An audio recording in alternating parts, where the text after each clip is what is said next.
Welcome to Keep It Humane, the podcast, where we talk about animal control, shelters, and animal welfare, and the people doing the work. With your hosts, Ashley Bishop. And sometimes Ashley Bishop. And Daniel Ettinger, helping people help animals. Welcome to the Keep It Humane podcast with just me, guys. It's just me this time around. This is the first time they've actually let me be on the podcast by myself. Dan and Ashley are actually right now at the NFL draft. They're picking up all of the confetti with toothpicks right now. So they're going to be there for quite some time, but that's what they're doing right now, folks. But I am very excited to have our two guests on today.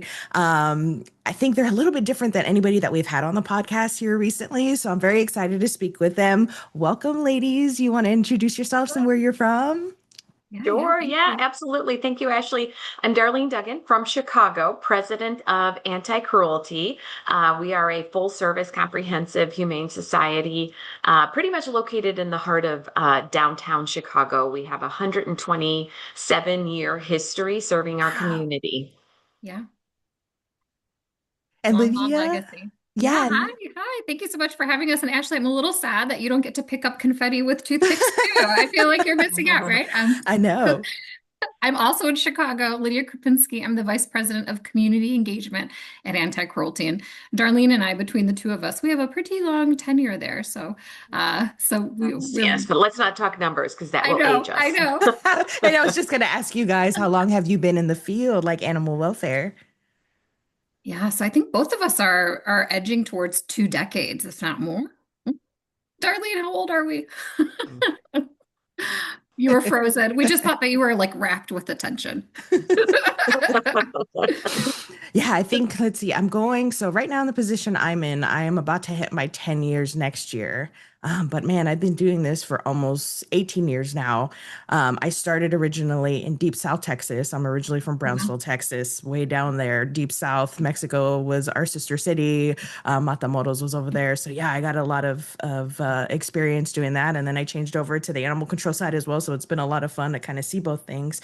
But tell me a little bit about you guys' organization, what you guys do, what kind of programs that you offer. Do you take in all types of animals? Are you linked up with animal control, or are you guys just kind of an intake facility? Yeah, I can give you the quick elevator speech, and then Darlene can share all the details. So as Darlene mentioned, we are a comprehensive humane society. We're a nonprofit open door shelter, so we do not have municipal contracts, and we receive only private funding, but we choose to be open admissions, which I know surprises a lot of folks when we share that. And we really serve the entire Chicagoland community as a full spectrum. And so everything from preventative services to help keep pets within homes, to sheltering services and the wellness and veterinary services that come with that. And then a lot of community engagement programming that really takes us beyond our shelter walls and out to inspire youth and to work in the Chicago public school system and to invite people in to learn more about our mission and become advocates. So we think of it as our 3 pillars of support, shelter, and advocate to really make the most impact across the city.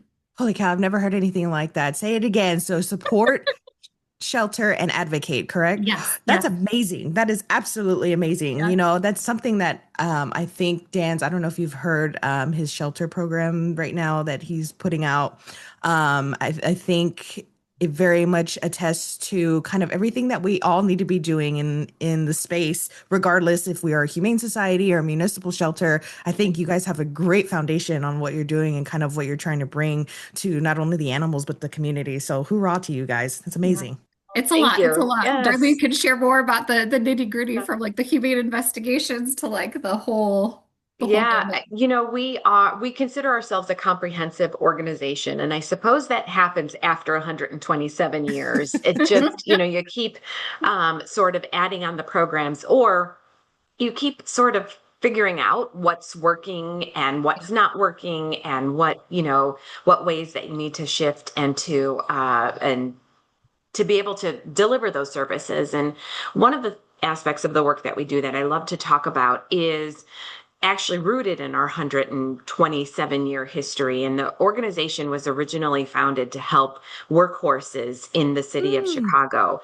And I think many of those, 100-plus-year-old humane societies were founded for similar reasons. And it was really, really interesting. In our early tenure, there were animal welfare laws on the books before there were child welfare laws, at least in the correct. city of Chicago. And I think, again, similar in other large cities as well. And so for a very brief period of time, Anti-Cruelty actually lended its services to the child Mm. welfare community as well. So when we say comprehensive, we absolutely mean comprehensive.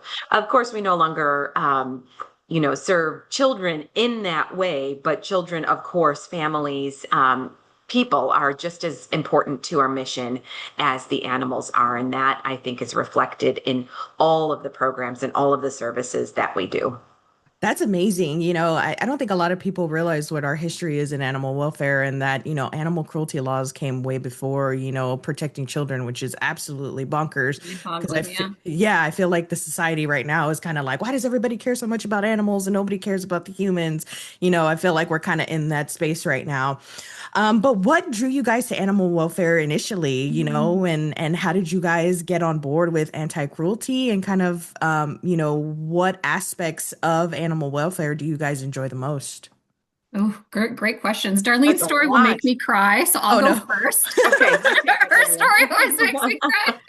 So, I'm a first generation United States citizen, and Okay. growing up, my mom came from a farm overseas, and so she and my father had just a natural passion for animals and taking care of animals and helping animals. And so as we were growing up, there was always that value within our household. And when I was a young adult living in New York City, some friends and I just started finding animals in the boroughs where we lived. And so fell into rescue work unintentionally. My favorite rescue at the time was this really, really large pit bull mix that we found just wandering in our neighborhood. And my now husband, then partner, boyfriend, and I caught him and tried to go from like veterinary center to veterinary center, trying to look for help and to see if he had a microchip. And he was scarred up, but the friendliest guy, and no one would help us. And so that was my I would say my animal welfare awakening moment where I was like, oh, I thought everyone wanted to, help animals and find ways to assist, especially pets who are loose and stray and lost. And so that's what drew me into just, I would say, that space. And so for many years, I was a volunteer, including at Anti-Cruelty. And then in 2009, Darlene actually hired me at Anti-Cruelty. So it legitimized me, right, from volunteer to staff member to oversee our volunteer programming. And so I've been with Anti-Cruelty ever since and have such a Okay. passion. Like Darlene said, our history shows that, it's not just about the pets, but also about the people. And so over the years, my role has changed and evolved. And currently, I oversee all of our community-facing programming, as well as our marketing and communications programming. So, and field services and humane investigation. So it's been an incredible journey. And I think the thing that just that I love most, to answer that last question about being in the field, is seeing, I think, how everyone takes their passion and gives it purpose to find ways to evolve and adapt the way we do the work. I think that's what keeps me going, even in the hard seasons, like with the large dog population length Hmm. of stay crisis we've been facing for several years now across the country. Just seeing how creative all of us can be and how scrappy, and just to come together to come up with solutions to do the most good. So that's what keeps me going. Oh, And that's now I should amazing. go grab tissues because Oh Darlene's story no. is making me Oh cry. no. Too funny. Well, now the pressure is on. The pressure is on. No, the animal welfare and specifically the anti-cruelty has always been a part of my family. And I graduated college and found that I had so much time on my hands. So what better way than to, volunteer at my local animal shelter? And that's what I did. I was on my way to medical school and I took a small detour in between to get a graduate degree in epidemiology and biostatistics. Woo. And yeah, exactly. And so while I was there, that's when I was volunteering at the Anti-Cruelty Society. And the dean of my school said, "Hey, what's next for you? What are you doing?" It was close to graduation time. And I said, I'm going to start applying for medical school. I've got an internship with the EPA, the Chicago EPA. I said, I'm really looking forward to it. And I don't even know why I said this, but it just kind of came out of my mouth. And I said, but I volunteer at an animal shelter and I actually love that so much. I wish that I could find a way to make my skill set and my degree work for that animal shelter. And, fast forward, lo and behold, the then president of Anti-Cruelty had gone through the same degree program that I was in. And so the dean, of course, knew him and connected Dr. Mueller and I went in for an interview, and I specifically use air quotes because it really wasn't an interview. It was more of a, hey, do you need a job? Great, we'll take you kind of situation. So that's how I ended up at Anti-Cruelty as a paid employee. But like I said, anti-cruelty had always been a part of my family. I have fond and distinct memories of the day before Christmas back in third grade. My mom and dad had, put my sister and I in the minivan, and we drove on downtown Chicago, and we found the world's most wonderful chocolate lab. And we took her home, and that's the dog that I grew up with. That's the dog that sort of, helped raise me and helped to shape me as someone who is compassionate towards animals and all of the like. So my history with anti-cruelty goes so far back. It does feel like it is a part of my family. It doesn't feel like a job that I go to that I really like. It just is, it's ingrained in my DNA in many ways. So happy to be now leading this organization. Happy to be, involved and associated with it in all of the different ways through the years. That's amazing. You and I have similar paths because a lot of us that come into this, field are like, I'm going to be the veterinarian and I'm going to save all the, the animals and things like that. And then about halfway through my schooling, I was like, you know what? I'm really not going to use the surgery part aspect of all of that. So I'm going to kind of see what I can do. So I have a master's in epidemiology and veterinary public health. I'm the big Down. virus. I don't Yeah. think I've ever met anybody else in Yeah. animal welfare. Oh my gosh, Ashley, that's so cool. Yeah, so I'm the Yeah, big virus person, in our yeah. facility. And, I'm really lucky that everybody in our facility really has really strengths. My assistant supervisor, she's a goat, man. She's just amazing. Been with my department for 20 years, who's an animal Uh-huh. control officer with the same city for 20 years. She's Wow. amazing.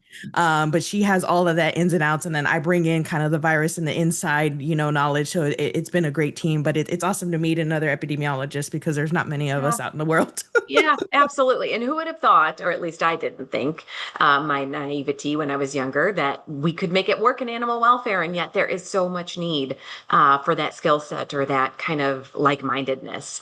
So cool. Well, that's awesome. So glad to Yeah. hear that. Yeah, absolutely. We have a lot of students that come through because I'm in a town with a major vet school. So I tell Okay. a lot of the students, hey, vet school is not the only route into, Uh, any kind of animal welfare. There's all kinds of things you can do. There's a lot of people that work in our zoonotic state department, our region, who are amazing, who are not veterinarians, but they have experience. And so, shouts out to all the people who have a weird way of getting into animal welfare. yeah. You matter, and you never take it for granted that you can also be an amazing superstar in this space, even Yeah. though Great. you're not a veterinarian. So, Absolutely. Preach, That's preach. frankly one of my favorite parts of animal welfare. Nonprofit probably, but certainly we see that so much in animal welfare is that we all have such different backgrounds. Mhm. And I think similarly, most people think I'm going to do one thing and then they get sucked into animal welfare because Yep. how can you not? But it's really cool to learn about everybody's backgrounds and they bring such unique perspective and such unique experience to the table. So I really think that's what moves us forward is just that diversity. Yes, yeah, that complementary skill sets, right? That we all kind of Mm, fill in the gaps for yes. one another in different ways. Yes, knowledge is infinite. I tell everybody that, like I'm not a person who knows everything and I don't like to claim to know everything. We can always learn from each other. While we don't want to reinvent the wheel if something's working great, always ask your partners for sure. Because there's so many of us out there and there's so many things to learn from one another, regardless of the size of your city or your organization. mm. Um, but can you tell me a little bit about anti-cruelty's approach to community engagement and how you guys kind of differently compared to, maybe a traditional humane society or even a municipal shelter? Yeah. Lydia, I'll let you start us off Yeah, on this yeah, one. yeah. So I think we take a very holistic approach is maybe the best way I'll describe it. So we are this is, not even like fully we haven't blasted this out and done our press release yet, but we're on the heels of opening our first pet resource center Cool. in Chicago. And we have been working on this project for many years and fine-tuning it. And we have a space and we ordered the furniture on Friday. And so everything is coming together. But I love to use this as an example of how we provide really holistic services. And so, we really believe that the human animal bond is something to celebrate, to nurture, to support, to create, right, through adoption programming. And so when we look at how we do our work across Chicago, we really want to look at it from the perspective of the person's full circle journey and the animal's full circle journey. And so how do we plug into that? And so with the Pet Resource Center, it's mainly going to be a facility and a site for connecting folks to resources that are pet care related and then also local human social service partner resources. And so, but through that project, right, that's kind of the baseline, the foundations of it. We're also looking at things like youth development and teen programs that are coming to this space. And our HR team is going to be coming and doing job fairs out of this space. And we're going to be hosting just community gatherings so that people with pets can get to know one another because we know as a trio all the benefits of pet ownership, not just to the pets, to the people, but also the whole community beyond the household. And so we're always trying to find creative ways to tap into all the layers of that, right? And so we have a full service veterinary clinic on site in our downtown location that primarily focuses on spay neuter, but also provides some wellness support for folks who maybe don't have access to it for financial reasons or due to location. We're looking at our adoption programs. We say we're open door for pets, but also open door for people. We want people to come in and just spend time with the animals. We don't put barriers in place for visiting. We have field trip programming. We have, families that come in and read to the animals and play music to the animals and just come to hang out with the rabbits, come hang out with the cats, with the dogs. And so we really try, especially I would say in the last couple of decades, we've been really leaning into that history that Darlene talked about addressing the emerging concerns on the animal side within the city, but then also looking at the people side of the equation and how do we bring that together. And so really having this access to services and programming to anyone in Chicago is a really big part of what we do. And I think why we're so successful. And the community reflects that because they know they can come. I was just sharing with a visitor on Friday how with our field trip program, there was, I think, Darlene, you know this story, there was a young gentleman who was newish to Chicago and didn't really have friends or a community yet. And he was single and ready to mingle. And he was just coming every Friday night with a different person on a date to hang out with the animals, take a dog on a field trip, right? I mean, so we really want to be that community space because we know when the community comes and feels welcome, it's better for the animals because they're getting out faster and there's more opportunity to get them out for foster, for field trips, and then hopefully for adoption. That's amazing. And now that I think about it, we all need to start some kind of adoption campaign for first date. Why don't you come by the bride or Right? for us, the animal center so you can come and meet a couple of pets and get to know your Yes. new friend. There We're you go. talking about it. Yep, we actually we want to do some speed dating. Our VP of Ops and I have been talking about it. We partnered with a local university this semester, a marketing group of undergrads and graduates who are studying marketing. And their capstone project was to come up with a campaign for us. And it was 4 separate groups who were not working together, but they pitched to us just last week. And all of them had that theme in mind, some kind of bring people together to meet each other and then also to meet the animals. And so I'm trying to, I'll be trying to convince our whole leadership team to let us do this sometime this summer. I think there's something there. Absolutely. I think that's great. You see all these AI images of, they let the dog loose and the dog picks, their human being. Why can't you do that for the people? Yes, that's right. That's right. Yeah, someone said that it should be Love Island themed. I'm like, oh, that might be too pushing much. That'll be too much. Now, with you guys being in such a large city, Chicago, I'm sure is highly populated. What kind of challenges do you guys face in kind of getting either the community buy-in or, even the politicians buy-in and kind of what you're doing? That's a great question. And it feels like a constant challenge for us. Chicago, last time I checked, I think we have a little over 2 million, 2.3 million population. And that's just Chicago. I mean, Hmm. Chicago is really, includes a lot of suburban, a lot of other municipalities that sort of all feed into the city. So there's a lot going on. And I think sometimes that poses a challenge for an organization like ours that is comprehensive, that is doing all of the different aspects of the work that we do. The volume sometimes feels overwhelming. Hmm. And that's where sort of our partners come into play. And that's where that advocacy and that education component and that community work really, really, really becomes important, because we're not just addressing things at the outcome standpoint. We're trying to essentially frog leap backwards Hmm. to support the community before they even need us. That's how I feel about our Okay. community work, is to support before they even realize that Yeah. they need us. And that is through our vaccine and our wellness care fairs, I should say. Hmm. And that's through programs like Lydia's team, where they're out and embedded in that community and sort of serving and meeting the needs of that community. And so that's one of the ways that this really is a challenge. And the second way that it's a challenge doing the work that we do in a large urban environment is, you hit it on the head, is working with our elected officials. They are great, and most of them really, really support animal welfare, but there's so many other things happening Noise, yes. that dilutes their attention or pulls their attention in a different direction. So it sometimes becomes a little tricky to stay on top of, top of mind for those folks. And so something actually that anti-cruelty hasn't in the past really dipped our toe in too much is that advocacy at a legislative level, Hmm. whether that's for our state, government, or that's for our Chicago government or county or what have you. And so I think that's an area of growth for us. Hmm. And we haven't yet mentioned this, but Chicago is very, very lucky to have a Humane Coalition. So that is Mm. a group of other, or I should say, additional animal shelters, whether they're municipal or foster based or, brick and mortar humane societies like Anti-Cruelty, that has been getting together for, I would say, probably about the I think. almost 10 years. Let's call it Mhm. almost 10 years. Mm. And that's something that we've been doing together, is to start working on legislation Yeah. changes to impact change or to influence leadership in that way, and to bring attention to the challenges that are posed for strays, for pet owners, for animal shelters.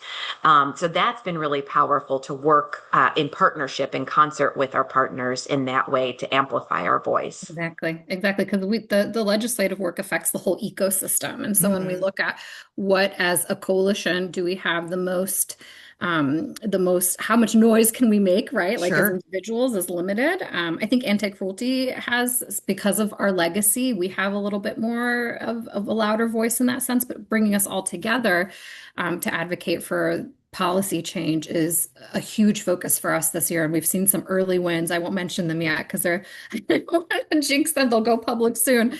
But we've had some early wins that are really encouraging. But that's, I think, what we're starting to realize, especially with the large dog length of stay crisis, is like, okay, what are the root causes that are influencing this? Why are we seeing dogs, sitting in our shelters for so long? Why are we seeing fewer of them being placed as quickly as they were pre-pandemic, right? And so it's looking at systems, right? Like what's been Hmm. happening with our spay neuter, Mm. backlog nationally, what's happening with housing in Chicago and the restrictions on large breeds, what's Oh, happening at the can't insurance imagine. level, right? And like Yeah. policy around like there was something that's been coming and going through state legislator to try to say, hey, you can't discriminate based on breed for policies, insurance policies. So there's just so many layers to it. And again, one organization on our own, we can start to put a dent in it, but really at the coalition level is where we're hoping to make a bigger impact. And so that's been, I would say, an emerging conversation, right, Darlene? Like maybe from the last year and a For half, sure. that it's oh, like the light bulbs are going off in all of our Yeah. minds.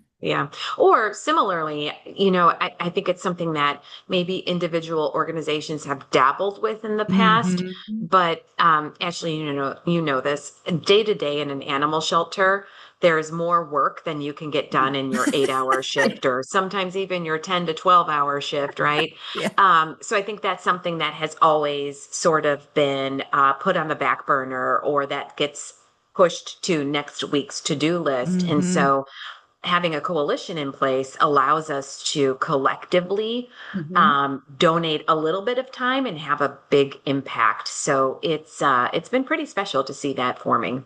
That's amazing. Yeah, because this year, the last couple of years, I've been starting to dabble in, the legislative scene as well. I think a lot of us are really starting, at least in the animal welfare space, are starting to, dip our toes into all of that. Mhm. Because again, I don't think, I don't want to speak for all legislators or all leaders in, government.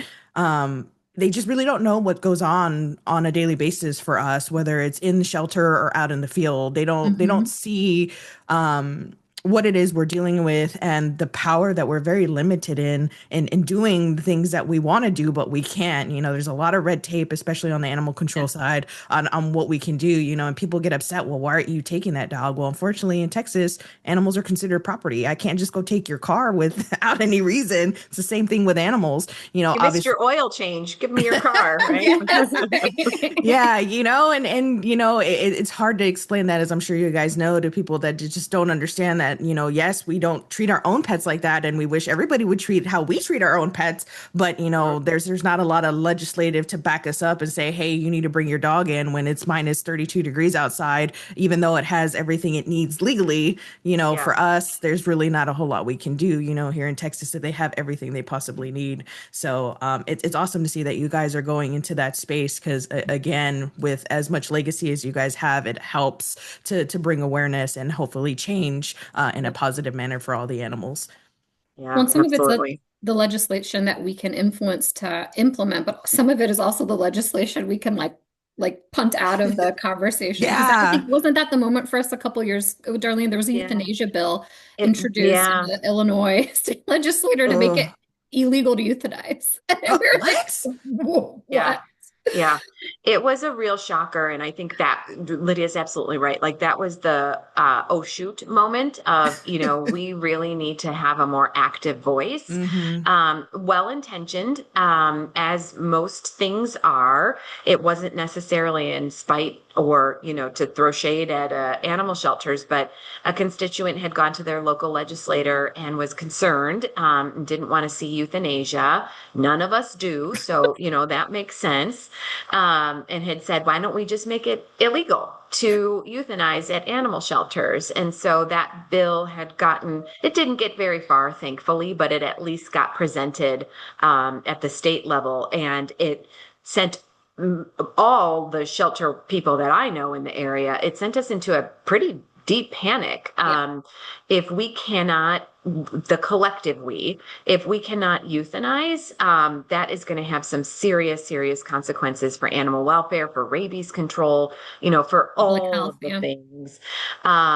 Human health being the primary one, Absolutely. on that list. So thankfully, we were able to sort of speak with that legislator, get a little bit more of the history or the, behind it. It didn't go very far. But again, that was that turning point for anti-cruelty, I think, Okay. of, what we need to be a voice at the table to educate our legislators so that they know what's happening in our walls, so that they know what the challenges and the opportunities are for animal welfare, and how we work and integrate with Yeah. other city departments and Mhm. municipal services, so that that doesn't happen in the future.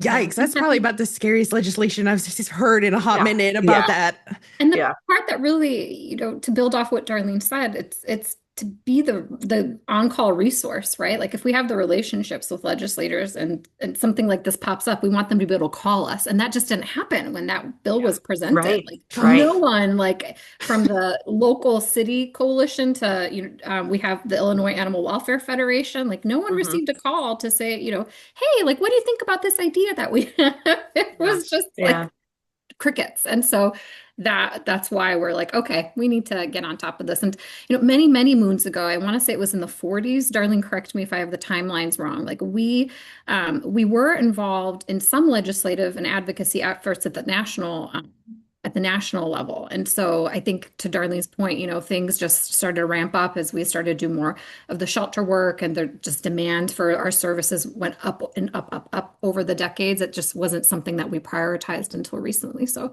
hoping to change that. No, for Yeah. sure. Yeah. And it's crazy. Some of the things that try to get through legislation, like here in the last legislative session, somebody's wanting to bring back rooster fighting to the state of Oh Texas. no. And our Uh, coalition, THLN, is really trying to fight to, get all of that. But Hmm. that kind of stuff, I'm like, how do these legislators not see how that's a bad thing? Like, it's not just, obviously the cruelty that goes along with it, but the broader spectrum of it, the crime that goes along with all of Mhm. that, and the people that are Mhm. affected. So, yeah, Yeah. I completely understand because, yeah, but for y'all, that's crazy. I don't know if I've ever heard of crazier legislation, but it too, I think about it, we see all the comments everywhere where people are like, how are they able to euthanize without a vet? And vets are only supposed to be able to euthanize. And, a lot of people are just not educated in what we do on a daily basis and kind of what all of our jobs entail overall. yeah, for sure. For sure. So, what are some of the goals that you guys see for the organization or animal welfare in Chicago, in the next 3 to 5 years? I know a lot of us are struggling. Lydia has said a lot of things of, we're struggling right now with length of stay with all of our large animals, or large dogs, excuse me. And, I'm sure everybody's feeling that right now. What are you guys trying to do, and what are you seeing right now in your own community that you're trying to change? Yeah, that's a great question. And it's actually very timely for anti-cruelty. Our board of directors just approved last fall a 3-year strategic plan Okay. for our organization, which includes, I think there's 42 different bullet points of area that we're focusing on. So it's just a little We're not plan. overachievers at Exactly, all. exactly. And a lot of it really includes just, strengthening, Yeah. stabilizing, sort of, developing programs that, we have existing already. So a lot of it is just sort of, stuff that we're doing already and just augmenting it or making it better or putting a little bit more resource to it. But there's one or two sort of themes throughout a lot of the pieces of our strategic plan that I think really speak to the future, and that is looking towards growth. How Mhm. do we grow, not just for the sake of growth, but how do we impact our region or our area in such a way that we're being efficient, that we're optimizing. City of Chicago, well, I should say actually the state of Illinois has over 700 registered animal welfare organizations, Wow. most of which are concentrated near the Chicago area, which Hmm. makes sense because that's where most of the people population Hmm. reside. And so we took a good hard look at, our every group that adds their name into the hat, so to speak, or comes to the table, is it adding value Hmm. to the whole entire ecosystem that Lydia had mentioned earlier? And what we're finding is that it's actually causing some competition amongst us, that it's not a healthy competition Yeah. necessarily. It's more of a, we're competing for the same adopters, we're Yeah. competing for the same media attention, we're Hmm. competing for the same supporters and donors and Veterinarians.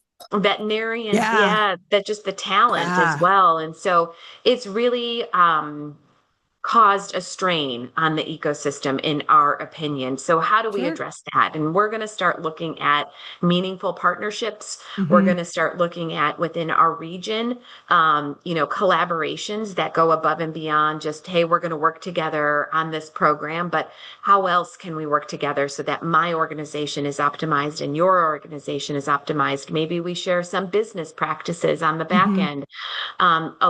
Again, this is not a surprise to a lot of people listening to this podcast, but the shelter system is expensive. It is expensive to run a shelter. Yeah, it is.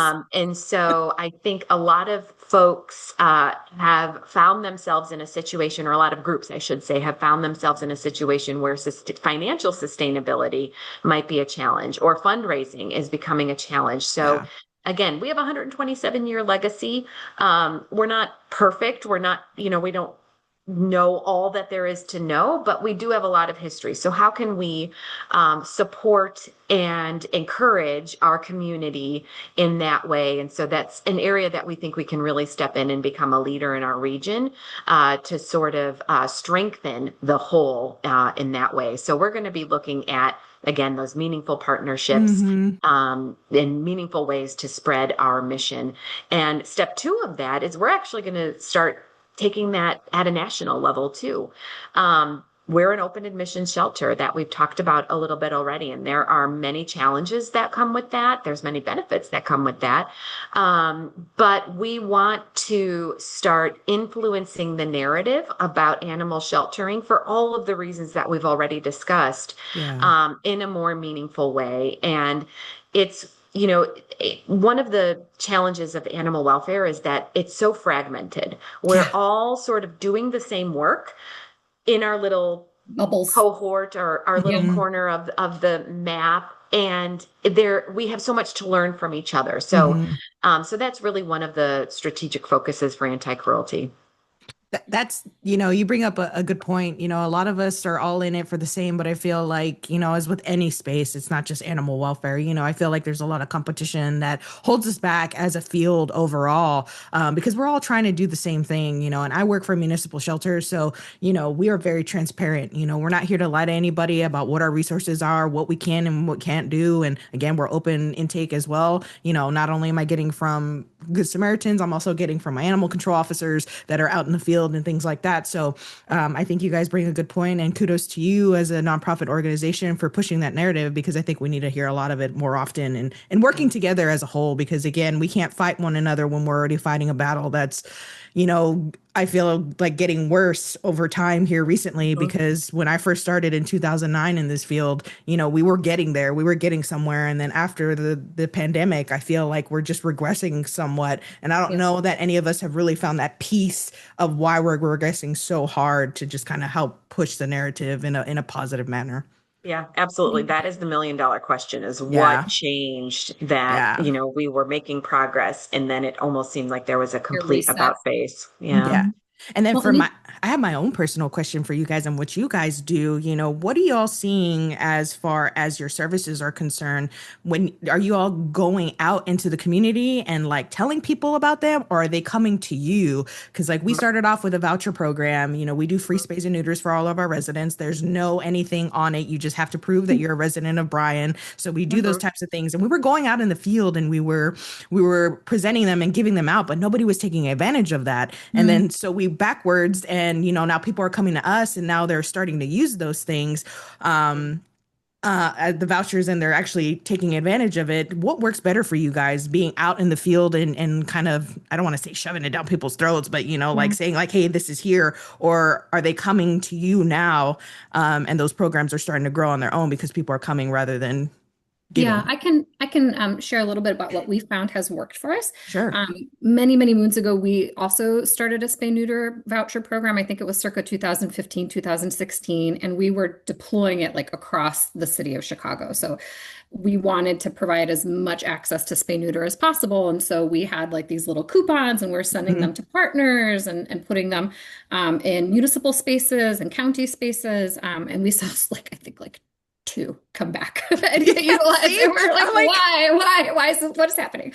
And there was no, I'll just be honest. And I think this happens a lot in our field. Like there was no strategy, but we found a formula that ended up working because so much of what mhm, we do is we try and some things won't work, some things do. And so what we found has worked is using, at least on the community side, in terms of mhm. engaging the community for spay neuter, to utilize spay neuter as the entree and not the appetizer. Mm, And so when we are, because to answer the first question, so we do what we call in reach, where we're going into the community and connecting with the community through tabling events or through events that already exist in the community and having a presence there, mhm. or door to door. We are the Mm, Chicago chapter for Pets for Life. So we do the community inreach, but then we also are responsive to when community members are reaching out to us. So we do okay. both. But with the community inreach side, the piece that has been really effective is I'm sure you all are doing vaccine clinics or some Mhm. kind of microchipping clinics Mhm. from time to time. We have found that that's one of the best ways to get people to sign up for spay neuter is when they're Mm. coming and they're, present for a vaccine clinic or Mhm. for a microchipping clinic. They're getting to meet us, they're meeting our veterinary team. So it's that initial relationship Okay. building moment and the trust building. And so then before they head out, as we're giving them their goodie bags, we're talking to them about spay and neuter, and we have a whole table dedicated with our clinic team where they're discussing, their concerns about spay neuter. We're signing them up for appointments, or we're giving them a voucher to come back for an appointment. So we found that to be really, really effective because Okay. uh, and to the question of like what happened at the pandemic that we've all like regressed 15, 20 years as a field, who knows the answer? But I think spay neuter is one of those Mhm. pieces, right? We made so much headway and so much progress pre-pandemic with spay neuter saturation in our communities. And we have seen that move backwards. And so taking that proactive approach and being out in the community and talking about it. But again, once someone receives the service, they're way more open to sign up for it because I think they Mhm. now see like, oh, we're providing this because we really want to help you and we want to help your family and your pet. We're not just stuffing a service, pushing it in a way that maybe makes people skeptical or feel suspicious of it. So we have found that for the community engagement side to really be effective. Okay. Yeah. Yeah. And in listening to Lydia even talk about that and describe that now, it that's an involved approach. Yeah. Mhm. That is not a quick turnaround. Nope. That is not have a conversation today and they show up for spay neuter tomorrow. Mhm. That is, we're all involved in that. And I think that's one of the, not to be, Challenges. not to go back to a couple conversations ago, but that's one of the benefits, I think, of looking at where partnerships and where Mhm. collaborations can really benefit is, an individual organization might not have the bandwidth. They might not have the people resources to be able to pull something off like that. But if we work together, Mhm. in partnership with organizations, we can really, really, I think, drive that impact and really, really influence that aspect of animal welfare. So that's something to consider too, is one individual organization might Yeah. not be able to really do all that much, but what Power components can they numbers. break down? Yeah, Yeah, exactly. yeah. I mean, we had our spay neuter tour a couple months back with the coalition, where every coalition member that provides spay neuter services signed on to do just like a flood of messaging across the community to come, and we did cats, community cats specifically for an Mhm. entire week. And so, to Darlene's point, it really takes everyone coming together to emphasize the message to the community because I was just sharing this with someone the other day. I think we took for granted our Bob Barker and Sarah McLachlan like moments of previous decades, right? Like everyone was talking about spay neuter, everyone was talking about the virtues of adoption. And again, I think we took for granted for a period of time that we were making progress as a field, and then the pandemic hit and then reset us. And so how do we get back to where we were? It does take some very proactive, intensive collaboration. Yeah, for sure. Like for our voucher program, we actually partner with the Humane Society, who contracts out with because we have three animal control agencies in my county. It's Oh, myself, wow. the county, and then the our sister city also has their own animal control. Wow. So we Right. only take care of the animals within our own city limits, and then the Humane Society takes care of our sister city and then outside the city limits. But they have a mobile unit, so they come and help us do our Yeah. spay and neuters for our pets in house, and then we also give those vouchers. So it's been a good partnership to lead all that. But man, when we started, this was back in 2017, right when I jumped on. I mean, we were handing them out like candy, and we were getting Yeah. like maybe five people Yes, come in and yeah, take we had the advantage Yeah. of same. it. Yep, yep. And There's then suspicion with those vouchers. I don't know I what it is. know Like I don't people are either. like, there's are you familiar with the neutered scooter campaign and the no balls No. Paul? Okay, Uh, like do a search for no balls Paul spay neuter. Like okay. make sure that's your full search term. But it's a campaign out of Cincinnati where they Okay. use humor to advocate for spay neuter. Sure. So I've been watching their stuff because Darlene knows spay neuter is such an emphasis for us in our strategic plan. And part of it is the marketing to kind of get the public interested in understanding what it is, what it's not, to debunk the myths. But yeah, look up neutered scooter, no balls Paul campaign. It is brilliant. It is hilarious. And so they're using humor to get to get the word out. I'm gonna have to look that up. Because yeah, we're right in the process too of building a new facility. We're actually going to meet with our Oh, architects in two wow. weeks. I'm very Congrats. excited. Yeah. Congrats. Wow. And I'm sorry. Yes, I Oh, know. right, right. I know, but I keep telling Very- everybody and I keep telling my chain of command because again, municipal sheltering is difficult in a sense that, a lot of times there's not a lot of buy-in from, the chain of command. And I'm Mhm. very lucky all the way up to the city Yeah. managers. They're very much interested in what we're doing and how we're trying to change the Yeah, community. So that's I'm great. very lucky. I'm so lucky. And they're all about to retire too, like in the next 5 years. And I'm so sad Oh, about it. But we're right in the middle of all of that. So I'm trying to figure out what we can do and how we can partner with other things. We partner with the local college here. They have a vet tech program. They come in and they do their clinicals. So I'm trying to open up too with the university if they want to do maybe some kind of clinicals in our space.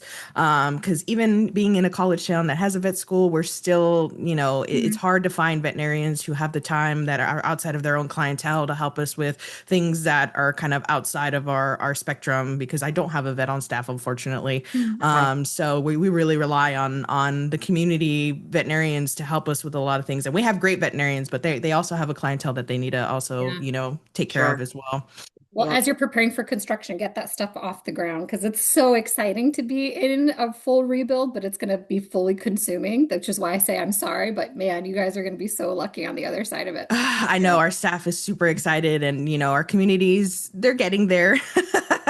And we're really trying, my whole goal in municipal sheltering has to change the narrative of we're not the dog pound anymore, we're not the dog catcher anymore. We're here to help you with whatever we can. We don't want your animals. We don't want to take your Yeah. animals. We want to make sure Yeah. we keep everything. So we do a lot of free services, free microchip and rabies vaccination clinics 4 times a year at our local parks. A lot of time it's just word of mouth and people come and show up. And, we've been able to give around 3,000 microchips over the last couple of years at Wow. no cost. Great. So Yeah. we're trying to add to that, and our city's just been great. I'm so lucky to be where I am. Our city's been fantastic in Yeah. realizing what we're trying to do for the community overall. Good for you. Good for you. So what kind of advice can you give anybody who's wanting to build a career in a nonprofit community, Mhm. or kind of build on their engagement within their communities? I feel like you guys have a lot of experience, especially being in such a big city, which I can't imagine, how tough it is to kind of get your message out there, but also involve the community in such a way that, it's not so distant because there is such a large community. Hmm. Yeah, I Yeah. mean, I Go would ahead, say Lydia. Go ahead. I think the theme of the of our conversation has been partnership. So I don't want it to be Okay. like the cop-out answer, but really I think what we have found, especially in the last 15 years or so, is looking for agencies that maybe aren't currently active or involved in the animal welfare or in the work that we're doing and finding the champions for the human animal bond within Okay. those spaces and connecting with those individuals and those organizations to really get the word out and to start some collaborative partnerships. So, for example, in 2017, we started our vaccination clinic kind of programs, whereas prior we used to have a van that would go out many years ago, a clinical truck, and then we had sunset that program. And we were looking for a partner, and we're found a fantastic human social services agency named Breakthrough that had someone on their executive leadership team that just loved dogs. And so we connected with that individual, and they became a champion for removing some of the barriers to really creating those partnerships within their ecosystem. And now, fast forward, we just had a wellness fair there 2 weekends ago and vaccinated, microchipped, and did full physical exams for 112 dogs. Cool. And it's been, almost a decade now of us partnering with them, and working with them has opened the doors to so many other partnerships because then they're creating referrals for us, right? They're creating connections, or as folks from that organization go to others, they're, referring us. So I think that's a really big part of it. We work a lot with the Chicago public school system too, and it's the same thing. We have so many schools across Chicago, but we really look for those who have a passion. Like the Chicago agricultural high school is a really big one, right? Those Okay. are those are students who have a vested interest in animal sciences and are thinking of going into veterinary science. Hmm. And so finding the natural parallels between potential partners, but then finding individuals who are really champions and passionate about animals. So that's been our sweet spot, to find ways to get into spaces where maybe prior we hadn't had a lot of connectivity. Yeah. Yeah. And I would add to that, I think, the first half of your question was a little bit more about people starting careers Mhm. within animal welfare. And I've been going at this over 20 years now, and it's astonishing to me how the generation prior to us essentially entering into this field, I think accidentally made their way into animal welfare. Either they took a job because they were just moving on to the next thing, or they needed, some bridge work before they could get into graduate school or whatever it was, and ended up staying. And so now what I am seeing is a lot of the new generation is coming to the table with a degree in animal sciences, or they're coming to the table having already worked in the animal welfare field in some capacity already. And so we are, I think, as an field, as an industry, we are at the cusp of really being able to launch into the next iteration of ourselves, because we're not, people are coming to this field with an extensive background and extensive passion, of course, and extensive experience. And so I think this is a good moment for us to capitalize on that and really take things off into the next direction. And for, Mhm. nonprofit I know you work at a municipal group, Mhm. but for nonprofit organizations, why not bring in some business leaders from the Mm. community Mhm. to help, sort of strategize and to help consult with different aspects of the work that we're doing. We have the veterinary, we have the health, we have, so I think that there's a lot of that on the horizon. There's a lot of interest, I think, from community leaders to be able to support our mission in different ways. So I think tap into that, tap into those supporters who are willing, whether that's at the corporate level or it's at the individual level, who are willing to sort of stand alongside us to push our mission forward, whether that is, earlier we were talking about legislation, whether that is just rebuilding a facility that fits modern standards of animal sheltering. I'm not sure how old your building is. Lydia and I keep bragging about our 127-year-old organization, which is lovely, but it comes along with a 127-year-old building, which is not so lovely at times. We do the best we can with it, but sometimes Absolutely. so I think it's finding those champions out there and really capitalizing, really leaning into them to help build the mission out. You guys are amazing. I always love having everybody from different organizations, nonprofits, animal control, and all that stuff because it brings such, a fresh breath of air for all of us who sometimes, like I've had a couple of crappy weeks, to be honest. It's just been a lot. We're in our season of, kitten litters and just we've been seeing a lot of cruelty here lately in my area, unfortunately. So, it's been tough. So it's always great to have, people like you who come in and just, let us know what you guys are doing so that we can build off of that. So kudos to you guys and the mission that you have, and that, 127 years is absolutely amazing for an organization. So kudos to you for keeping on that legacy. Is there anything else that we didn't touch that you guys want to talk about, I would just say kitten season's getting us all. Don't worry. Yeah, right. We're Our foster literally all calls. in this together. Yeah, Yes, yes. absolutely. Kitten season is hitting hard. One of the Yeah. things, we've touched on it already, but I think one of the things is that spay neuter, we're seeing the effects of the sort of slowdown from the COVID years of 2020, 2021. Or I should say, not most, a lot of spay neuter programs, whether that was embedded within a shelter or they were standalone, that didn't resurface after the pandemic shut Mm-hmm. down. And I think that Yeah. now we're Seeing seeing it. that we're paying the price for that happening. So I think, all of us need to get back to basics of animal sheltering. It's great to talk about, the future, of course, but we've got to think about the here and now. And I keep touting this back to basics. And, that's a big part of our strategic plan at Anti-Cruelty moving forward is spay neuter, spay neuter, spay neuter, spay neuter. Yep, Okay. yep, yep. Yeah. All right. So we're at the end of the show where we like to do something. We put your name in a chat GPT and we see what it spits out. So we're going to Woo! start with How Darlene. funny. Oh boy. I am scared. I am I scared. know. I don't know if think you should be as scared as I am. it hits you both right on the nail, I think. So it says Darlene is a senior animal welfare leader at the organization Anti-Cruelty. She serves as a president for them. Here's a summary of who she is and what she does.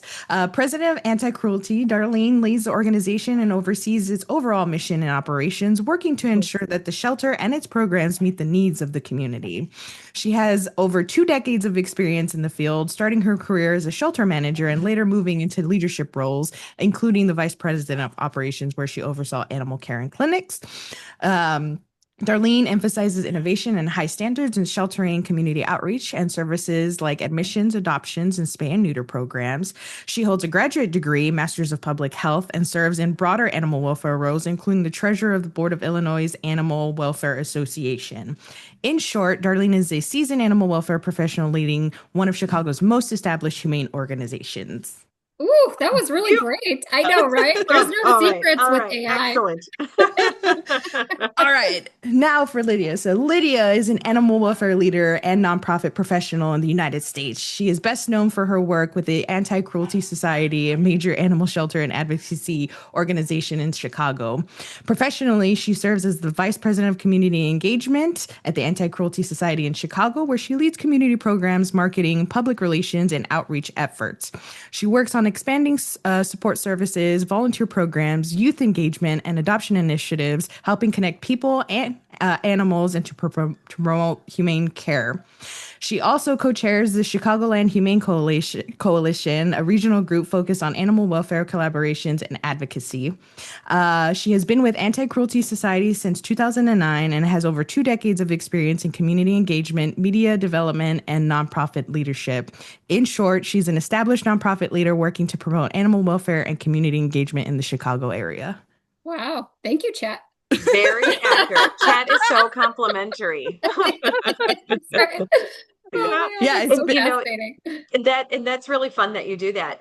That's something that we didn't touch on at all is how is AI going to change our field, or how is it going to augment, we're talking about partnership. I think that's a whole nother topic that animal welfare hasn't really fully considered. It's great to write or help write animal bios, but there's probably so much more that we can tap into with technology that we're not as a field. So we'll have to continue this conversation. Absolutely. I thought you were going to talk about the AI Chicago Mafia titles. Oh gosh, prompts. I was hoping that wouldn't come up in our chat. GPT. Right. Well, Darlene, Lydia, thank you so much for coming on the podcast. We appreciate it. And if you ever want to come back, if y'all got programs that you are trying to, hype up, please come on. We'd love to hear from you guys again at any point in time. You're always welcome on the podcast. For all of our listeners, please make sure that you visit their website at anticruelty.org. They have a beautiful website of everything that you can possibly imagine. I think it's very set up very well and very user friendly. So please check them out. Ladies, thank you so much for your time. And, I hope, Thanks for having us. I hope we can Ashley. Yeah, absolutely. And I hope we can see you again. But to all our listeners, we're always here at Keep It Humane podcast. If you want to take a listen, or if you just need to chat, or if you're needing information for all of our wonderful guests, we'll be happy to pass it along. If you have any ideas or you're wanting to get a little bit more information. But as we always like to say, is to help people help animals and keep it humane. Absolutely.